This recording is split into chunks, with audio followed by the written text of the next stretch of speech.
Oke teman-teman, waktunya kita latihan soal. Kita memahami materi dengan latihan soal. Seperti biasa, saya beri waktu 50 detik untuk menjawab. Silakan teman-teman, coba untuk menjawab soal nomor 1 dalam waktu 50 detik dimulai dari sekarang.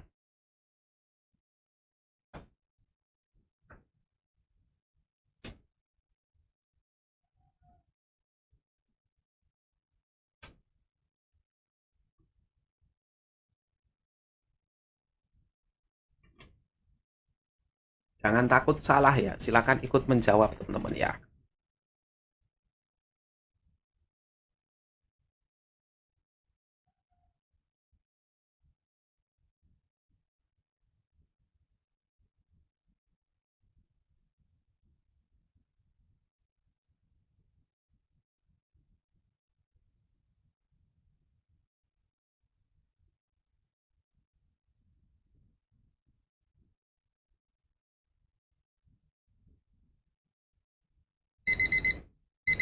Oke teman-teman, waktunya habis ya. Kenapa saya memberikan waktu 50 detik agar teman-teman itu terbiasa untuk yang namanya mengelola manajemen waktu ketika mengerjakan SKD. Sebelum saya bahas, sebelum saya jawab, saya ingatkan lagi bagi teman-teman yang ingin mendukung channel saya, silakan jangan lupa subscribe dulu yang belum subscribe. Jangan lupa untuk memberikan komentar, memberikan like, dan juga membagikan video-video ini agar bisa memberikan manfaat yang lebih luas kepada teman-teman para pejuang NIP. Dan yang mau nyawar-nyawar bisa, link saya sediakan di deskripsi ya, atau di kolom komentar. Bisa untuk membantu saya beli kuota ya, agar semakin berkembang channel ini. Kita lanjutkan teman-teman. Oke, ketika ada soal semacam ini, soal TWK yang cukup panjang seperti ini, biasakan untuk mulai membaca dari inti soal, yaitu dari sini. Jangan biasakan membaca dari awal, itu salah kaprah. Kenapa? Karena akan menghabiskan banyak waktu. Kita lihat dulu. Berikut ini cara yang bisa dilakukan generasi muda untuk mengatasi lunturnya nasionalisme akibat globalisasi budaya adalah. Nah, dari sini saja, itu adalah sebuah pertanyaan yang sudah bisa dijawab tanpa kita membaca narasi ini, teman-teman ya. Karena sudah jelas, pertanyaannya adalah menghadapi lunturnya nasionalisme akibat globalisasi budaya. Nah, ini ya, kata kuncinya itu globalisasi budaya. Kita lihat, A, mengenalkan budaya lokal ke dunia internasional. Nah, ini bagus juga, kita save. B, menolak semua budaya asing yang masuk ke Indonesia. Ini tidak bisa ya, kita tidak bisa menolak semua budaya asing. Karena budaya asing pun ada yang baik dan bisa kita contoh. Kalau globalisasi ya kita nggak bisa menolak teman-teman, karena memang sudah era globalisasi. Yang C, membandingkan budaya asing dengan budaya Indonesia. Nah, ini juga salah ya. Membandingkan di sini lebih kepada hal negatif ya. Kecuali kalau di sini membandingkan budaya lain dengan budaya Indonesia untuk melihat mana budaya yang sesuai dengan Pancasila, mana yang tidak, mana yang bisa ditiru, mana yang tidak boleh ditiru. Nah, itu baru bagus jawaban yang C. Tapi karena ini hanya membandingkan saja, itu tentu salah. Yang D, membuat program tahunan memperingati Hari Budaya Nasional. Ini bagus, tapi lebih kepada pemerintah ya. Pemerintah.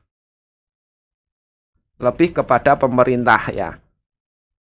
Fokus kepada pemerintahan. Karena Hari Budaya Nasional itu harus ditentukan melalui musyawarah di MPR di DPR ya teman-teman, untuk menentukan hari nasional itu.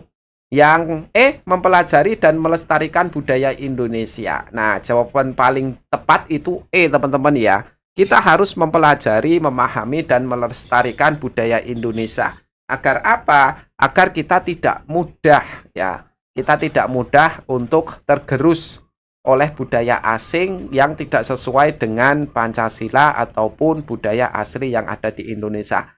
Makanya kita harus belajar nih, agar kita tahu ini budaya dari luar ini cocok enggak sih dengan budaya Indonesia. Kalau tidak cocok ya jangan ditiru. Kalau itu bagus, bisa memberikan nilai positif pada bangsa ini, ya boleh saja ditiru. Contohnya, misalkan ada budaya yang disiplin di Jepang, disiplinnya tinggi banget. Nah, itu ya harus kita tiru teman-teman ya. Budaya disiplinnya itu harus ditiru. Oke ya.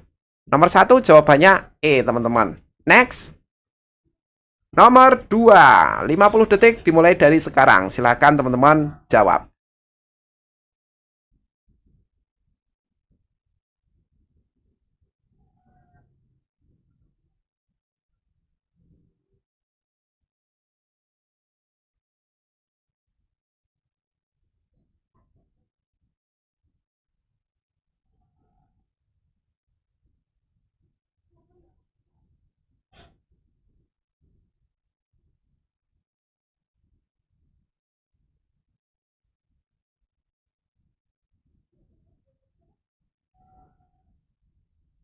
Ya, ini soal nomor 2 nih teman-teman ya.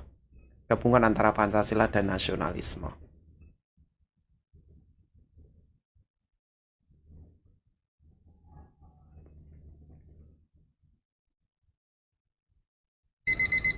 Oke, waktunya habis teman-teman untuk soal nomor 2. Kita lihat ya soal nomor 2. Sikap nasionalisme ditunjukkan oleh nomor. Nah, ini soal nomor 2. Sikap nasionalisme ditunjukkan oleh nomor.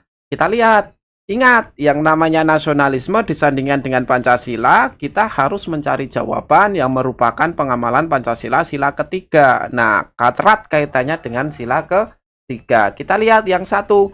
Menyelesaikan masalah dengan jalan voting. Ini sila keberapa teman-teman? Ini sila keempat ya. Berarti satu enggak. Nah, kalau satu enggak berarti A dan B jelas tidak ya. Karena ada angka satunya. Yang menghormati setiap perbedaan suku, ras, dan agama. Oh iya jelas. Ini sila ketiga. Persatuan Indonesia. Masuk. Yang dua berarti masuk. Yang tiga. Memperlakukan manusia sesuai dengan harkat dan martabat sebagai makhluk Tuhan. Nah, memperlakukan manusia sesuai dengan harkat makhluk Tuhan itu sila kedua ya teman. Kemanusiaan yang adil dan beradab. Berarti yang ketiga ini juga enggak ya. Kita lihat. Yang ketiga ternyata enggak. Yang ini juga enggak. Ya jelas berarti jawabannya D ya. 2, 4, dan 6. Kita lihat 4. Ikut serta dalam menjaga ketertiban dan perdamaian dunia. Ini masuk sila ketiga dan ini juga masuk dalam nasionalisme karena nasionalisme di Indonesia itu tetap harus menjaga perdamaian, tidak boleh merendahkan bangsa lain karena nasionalisme di Indonesia sifatnya itu adalah inklusif, bukan eksklusif. Lalu yang 6, menerima warga lain daerah yang berkunjung dengan senang hati. Ini jelas karena kita tidak boleh membeda-bedakan daerah, suku, ras, dan agama. Ini mirip dengan nomor 2 ini ya. Jadi jawaban paling tepat itu adalah D. 2, 4, dan 6. Gitu ya. Gimana? Paham teman-teman? Paham lah. Sudah 2 nomor. Kita lanjutkan ke nomor ketiga. D ya jawabannya. Nah, nomor 3 teman-teman ya. Nomor 3. Ada sebuah cerita, lalu yang ditanyakan sikap nasionalismenya itu apa? 50 detik dimulai dari sekarang.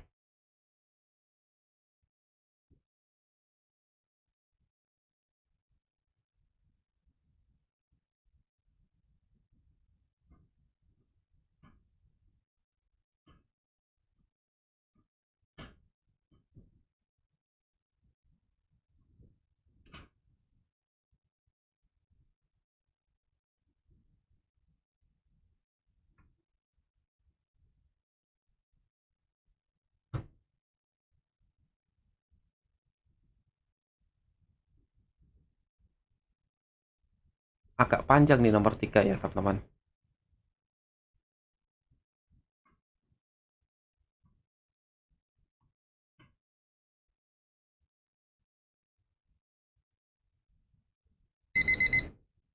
Oke, waktunya habis teman-teman. 50 detik sudah selesai. Kita lihat pertanyaannya. Sikap nasionalisme yang tercermin dalam kisah di atas adalah. Nah, karena ini kisah di atas mau tidak mau ya kita harus membaca ini ya teman-teman ya. Nah, tapi membacanya ya membaca cepat saja. Inti dari kisah tersebut sebenarnya apa ya? Misalkan di sini. Intinya kan ini ya. Di mana Syarif Kasim itu menyumbang harta sebanyak 13 juta gulden kepada pemerintahan Indonesia. Nah, dia juga menyumbangkan mahkota, menyerahkan mahkota kesultanannya. Untuk apa? Untuk perjuangan kemerdekaan Indonesia. Berarti Dia sifatnya itu memberikan bantuan, memberikan sumbangan untuk kemerdekaan Indonesia. Dan sumbangannya itu besar, 13 juta golden, bos. Nah, sikap nasionalisme yang bisa dicontoh apa nih dari kisah itu? A. Sikap rela berkorban demi kemajuan bangsa dan negara. Ini bagus banget. B. Sikap kebanggaan terhadap bangsa dan negara. Ini juga positif banget, teman-teman. Nilainya positif, tapi tidak sesuai dengan konteks soal. Karena soalnya itu terkait dengan sumbangan dari Syarif Kasim Abdul Jalil. Berarti bukan bangga ya. Yang C. Sikap kepahlawanan yang tinggi. Nah, ini juga ambigu. Kenapa ambigu? Kepahlawanan itu bisa ditunjukkan dalam berbagai hal. Dan kepahlawanan itu identik dengan pergerakan, misalkan mengobarkan semangat kemerdekaan, maju di medan perang, dan lain sebagainya. Yang D, sikap bangga menjadi bagian dari perjuangan. Nah, ini juga enggak ya. Ini mirip ya, baik B dan D itu kan sama-sama terkait dengan kebanggaan ya, terkait dengan kebanggaan. Nah, oleh sebab itu ya, tips dari saya, ketika ada dua jawaban yang esensinya sama, seperti B dan D ini kan sama ya, terkait dengan bangga, rasa bangga. Nah, itu jangan dipilih, berarti seleksinya ini dan ini jelas tidak gitu. Begitu juga dengan C dan E, teman-teman. Nah, kepahlawanan dan sikap perjuangan itu adalah dua hal yang mirip banget ya. Esensinya sama, seorang pahlawan itu ya, dia berjuang dengan gigih, dengan pantang menyerah. Nah, kurang lebih seperti itu. Berarti C dan E ya jangan dipilih karena esensinya sama. Jawaban paling tepat itu adalah A, sikap rela berkorban. Ingat, salah satu tujuan nasionalisme itu menumbuhkan sikap rela berkorban bagi bangsa dan negara. Nah, dalam soal ini ditunjukkan dengan sumbangan 13 juta golden dan menyerahkan mahkota kesultanan. Oke, mantap ya. 3 soal sudah berlalu. Oke, jawabannya A. Sebelum kita lanjut, yang belum subscribe, silahkan subscribe dulu. Bisa bagikan channel ini, like, komentar, agar channel ini semakin berkembang. Bisa juga nyawer-nyawer di Saweria yang ada di kolom komentar maupun deskripsi, teman-teman. Bantu channel ini agar tetap berkembang, memberikan manfaat. Next, nomor 4. Silakan 50 detik dimulai dari sekarang.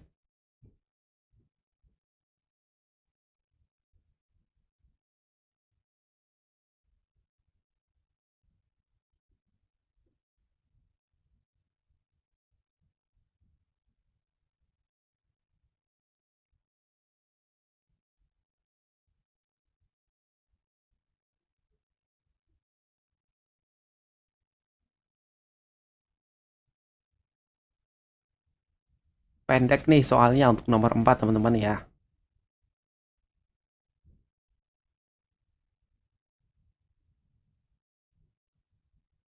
Dibaca baik-baik ya. Saran.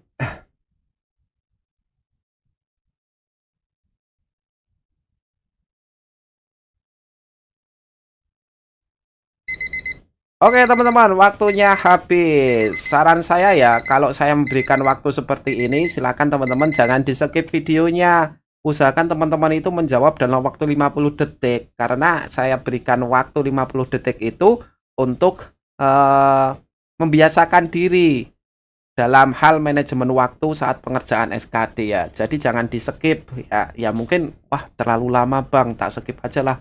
Nah, kalau saran saya jangan. Kenapa? Karena agar teman-teman bisa sambil manajemen waktu. Oke, kita bahas. Hal ini bisa terjadi ketika, berarti mau nggak mau kita harus membaca narasinya. Nasionalisme memiliki peran penting dalam menjaga identitas negara Indonesia. Namun, kesadaran akan nasionalisme terkadang dapat membelenggu dan menghambat rakyat dan pemerintahan sendiri. Hal ini bisa terjadi ketika, berarti pertanyaannya itu kurang lebih, nasionalisme itu bisa membelenggu. Membelenggu itu dalam artian nasionalisme yang diartikan secara sempit ya. Nah, itu bisa terjadi ketika apa? A. Kedudukan nasionalisme semata-mata tidak hanya ideologi.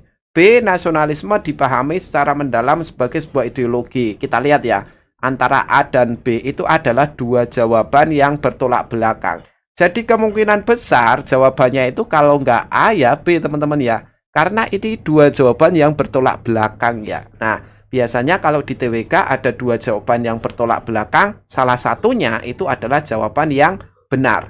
Yang dimaksud bertolak belakang, kalau ini kan tidak hanya ideologi, sementara ini semata-mata sebuah ideologi. Nah, untuk jawaban soal nomor 4, itu nasionalisme itu bisa berdampak buruk ketika nasionalisme itu dipelajari mendalam sebagai sebuah ideologi, teman-teman. Jawabannya adalah B. Kenapa, Bang? Karena kalau kita melihat nasionalisme itu hanya sebuah ideologi, itu berarti akan mengarah kepada chauvinisme. Sementara nasionalisme di Indonesia itu berbeda dengan chauvinisme.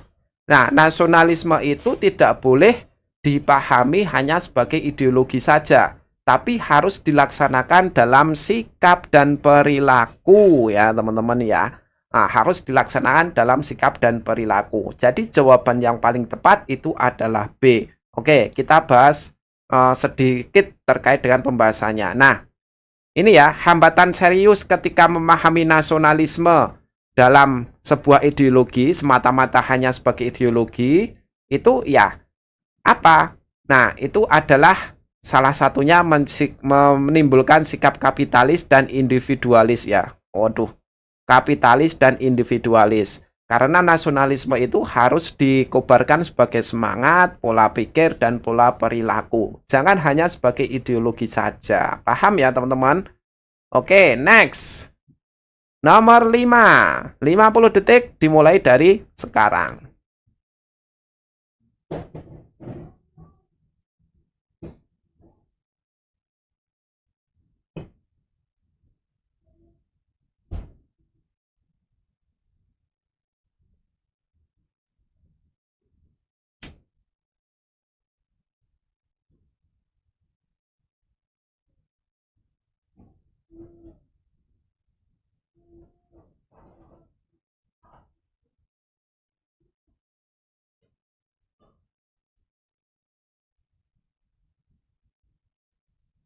Nomor 5. Laki-laki soal yang pendek terkait dengan pilar nasionalisme.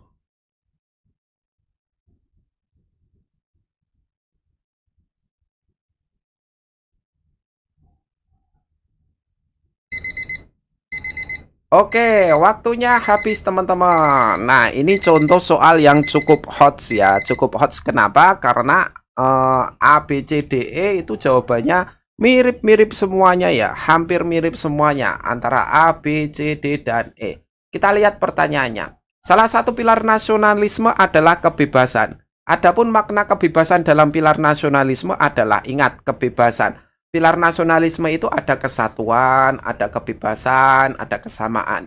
Kesatuan itu berarti satu wilayah, satu pemerintahan, dan lain sebagainya. Kesamaan itu berarti sama dalam kedudukan di mata hukum, hak, dan kewajiban. Kalau kebebasan, teman-teman, berarti dijamin kebebasannya untuk apa? Untuk memeluk agama, berbicara, berpendapat, dan berorganisasi. Jawaban paling tepat itu adalah C. Nah, ini konsep nasionalisme terkait dengan kebebasan. Kebebasan itu berarti yang boleh kita itu bebas memeluk agama, silahkan. Tidak boleh ada yang menghalangi ketika kita mau memilih agama mana. Kita juga bebas berbicara. Kita tidak boleh membungkam atau membungkam orang lain. Kita tidak boleh membungkam orang lain untuk berbicara dan berpendapat. Nah, semua orang memiliki kebebasan itu, teman-teman ya. Dan kebebasan itu tentunya juga tetap harus diatur ya. Misalkan kebebasan berbicara, ya di situ nanti ada aturan norma. Berbicara yang baik, yang sopan, tidak berbicara jorok. Itu contohnya. Tapi kita boleh nih berbicara. Ya, berbicara kepada siapa saja tentang apa saja selama itu tidak melanggar norma-norma dan aturan yang ada. Kurang lebih seperti itu. Itu untuk soal nomor 5, Bos. Lanjut soal nomor 6. Oke, ini juga pendek lagi nih. 50 detik dimulai dari sekarang.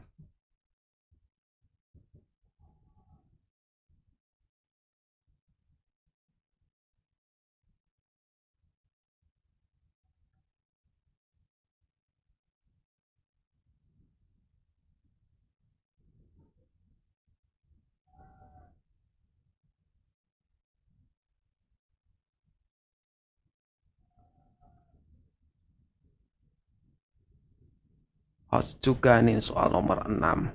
Jawabannya mirip-mirip juga.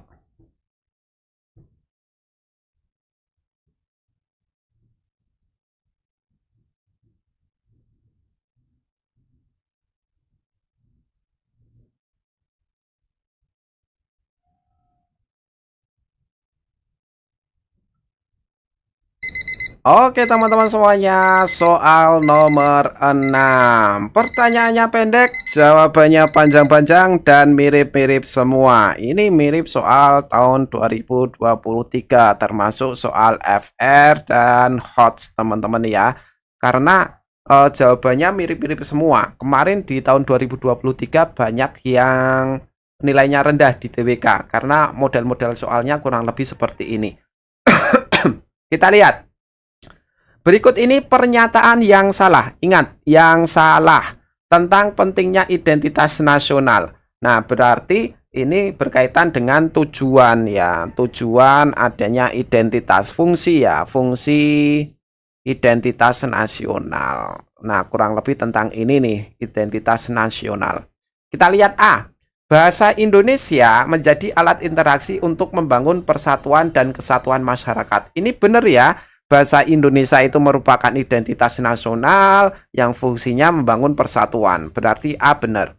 Yang B, nilai-nilai Pancasila menjadi dasar dalam bernegara yang membedakan bangsa Indonesia dengan bangsa lain.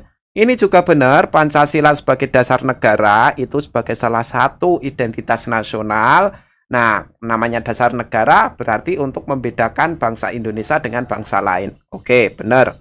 Yang C, keberadaan identitas nasional menjadi salah satu pelindung dari dampak buruk globalisasi di tengah kemajuan teknologi.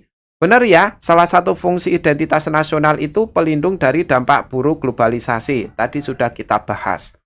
Yang D, identitas nasional menjadi jati diri bangsa yang membedakan bangsa Indonesia dengan bangsa lain. Ini juga benar, karena identitas nasional itu sebagai jati diri bangsa, teman-teman, fungsinya. Yang E, perbedaan agama dengan tetap mengedepankan toleransi merupakan salah satu ciri khas identitas nasional yang ada di Indonesia.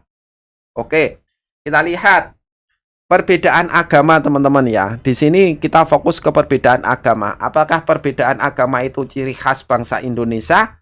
Tentu bukan, karena di negara lain pun juga ada yang berbeda agama.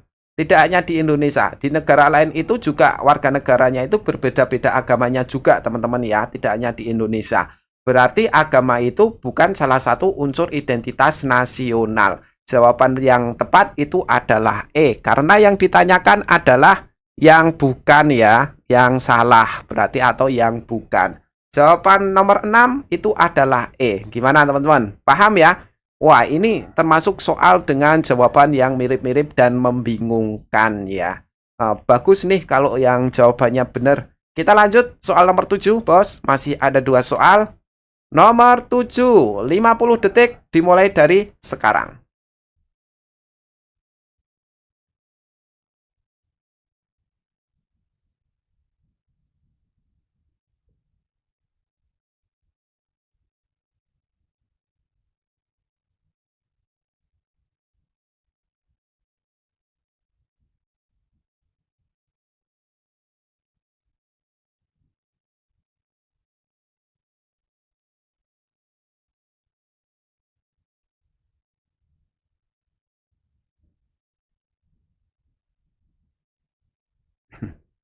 Nomor 7, bos. Yuk, ikut jawab yuk, nomor 7.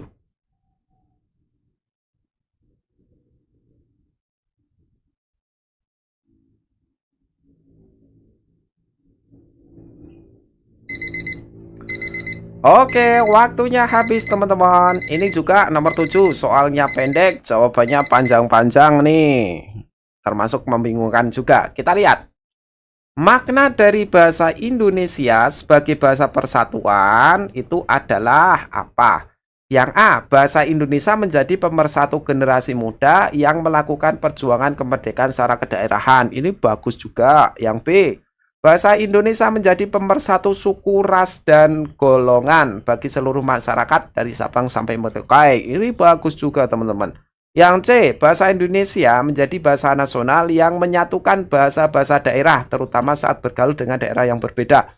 Ini juga bagus banget. Yang D, bahasa Indonesia menjadi bahasa nasional yang kedudukannya jauh lebih tinggi dari bahasa daerah yang ada di Indonesia. Ini juga benar. Yang E, bahasa Indonesia menjadi alat untuk menyatukan perbedaan bahasa yang sudah melekat di kalangan masyarakat sesuai daerahnya sendiri-sendiri. Ini juga benar banget. Loh Bang, semuanya benar, semuanya positif. Yang paling benar mana nih? Mirip TKP ini soalnya ya. Kita lihat. Yang opsi A, ini hanya pemersatu generasi muda. Berarti ini kurang kompleks. Gitu ya. Jadi A bukan. Yang B, wah ini lebih bagus lagi karena pemersatu suku, ras, antar golongan dari Sabang sampai Merauke. Nah, jawaban paling tepat ini B, teman-teman. Kenapa B, Bang? Padahal yang dibahaskan cuma bahasa. Nah, ingat, setiap suku, setiap ras, setiap golongan di Indonesia, dari Sabang sampai Merauke itu kadang ada yang memiliki bahasa daerah. Nah, itu disatukan dengan bahasa Indonesia. Nah, sehingga apa? Sehingga bahasa Indonesia itu sebagai bahasa pemersatu. Opsi C, D, dan E itu nilainya juga positif. Juga benar, teman-teman. Tapi yang paling benar itu adalah B, karena B itu lebih lengkap ya, lebih lengkap. Opsi yang lebih lengkap ada di opsi B. Jadi jawaban untuk nomor 7 adalah B, teman-teman.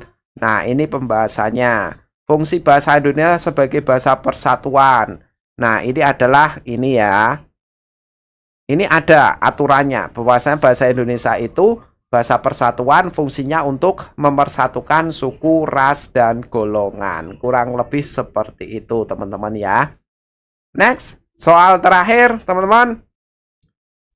Sebelum ke soal terakhir, jangan lupa untuk like, subscribe, komen, bagikan channel ini sebanyak mungkin. Berikan komentar-komentar positif agar channel ini semakin berkembang dan memberikan manfaat kepada teman-teman semuanya ya. Oke, lanjut soal nomor 8, soal terakhir 50 detik dimulai dari sekarang.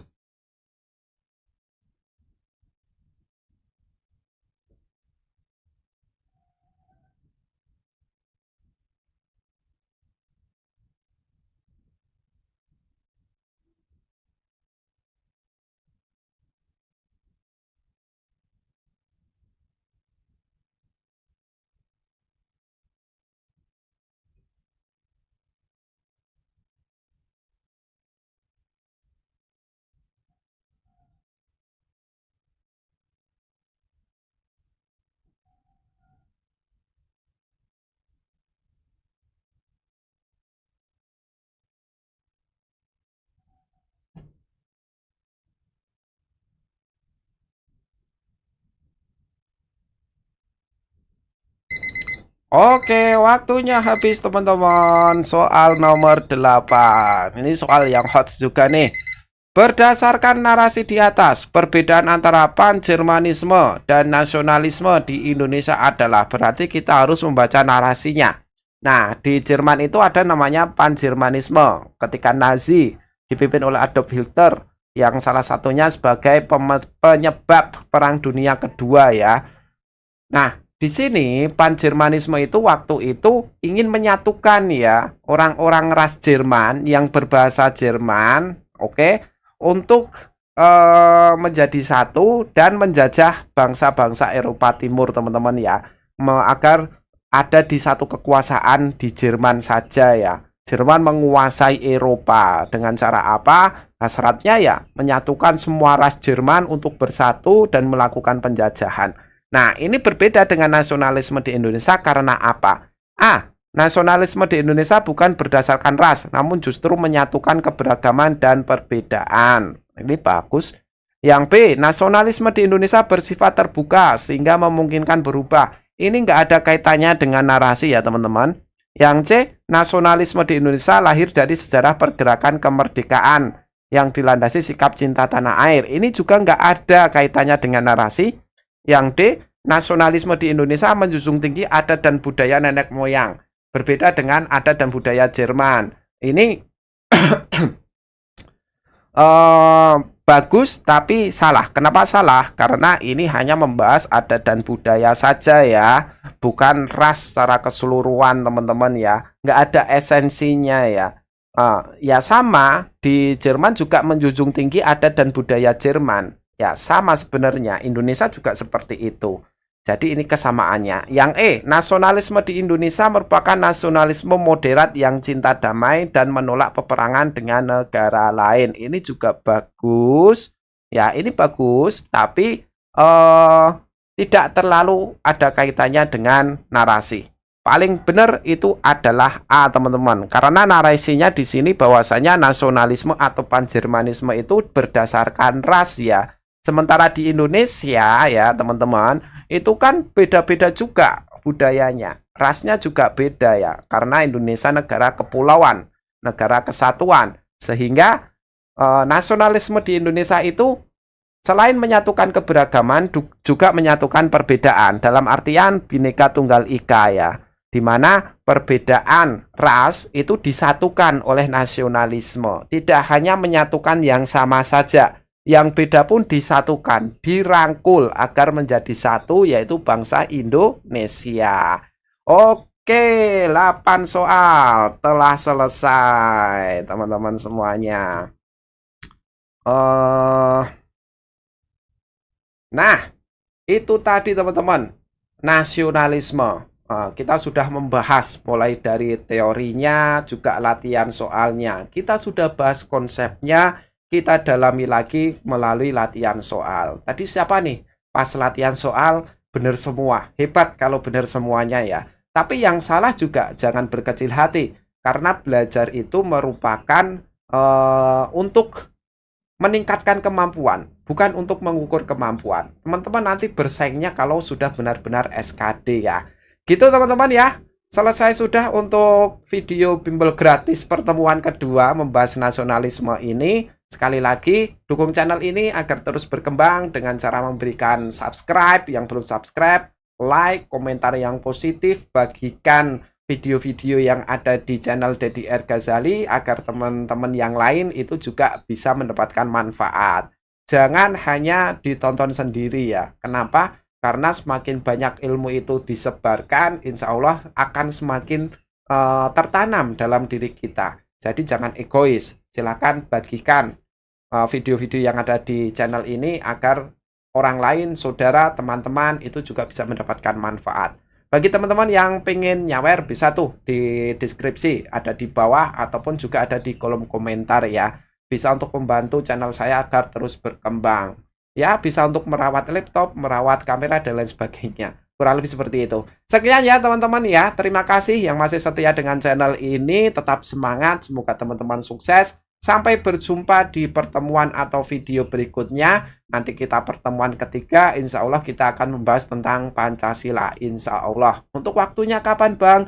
Saya tidak bisa menentukan. Tapi kalau saya pas bisa, saya senggang, akan saya buatkan video secepatnya terkait dengan Pancasila, mulai dari teori dan juga latihan soalnya agar bisa jadi bahan belajar teman-teman di rumah. Sekian ya, sampai jumpa, tetap semangat. Wassalamualaikum warahmatullahi wabarakatuh. See you.